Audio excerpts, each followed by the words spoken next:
জাতীয় পার্টির চেয়ারম্যান গোলাম মোহাম্মদ কাদের ওরফে জিএম কাদের বলেছেন, আমরা কোনো সময়েই আওয়ামী লীগের সঙ্গে ছিলাম না।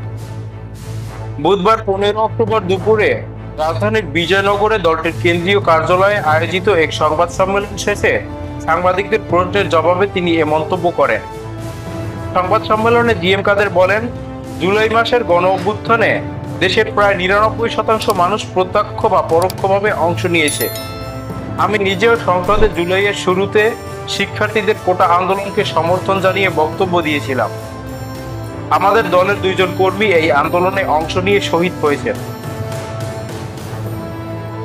সংবাদ সম্মেলন শেষে এক সাংবাদিকের প্রশ্ন ছিল, আপনি বলেছেন জুলাই আন্দোলনের পক্ষে ছিলেন, তবে গত 1.5 দশক ধরে আওয়ামী লীগকে সমর্থন ও তাদের সঙ্গে থাকা কি রাজনৈতিক ভুল ছিল না?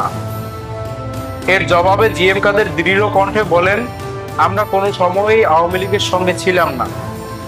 শুধু 2008 সালে মহাজোটের অংশ হিসেবে নির্বাচনে অংশ নিয়েছিলাম।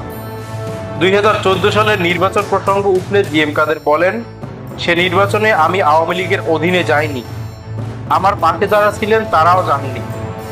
2024 সালের নির্বাচনে আমাদের জোর করে নেওয়া হয়েছে। তিনি অভিযোগ করেন, বর্তমান সময়ে জাতীয় পার্টিকে বাদ দিয়ে একটি প্রহসনমূলক অংশগ্রহণের চিত্র তুলে ধরার চেষ্টা চলছে।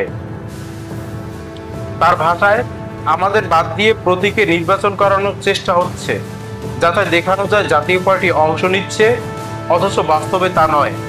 এমন কিছু করা হলে তা দেশের রাজনীতির জন্য সুখকর হবে না।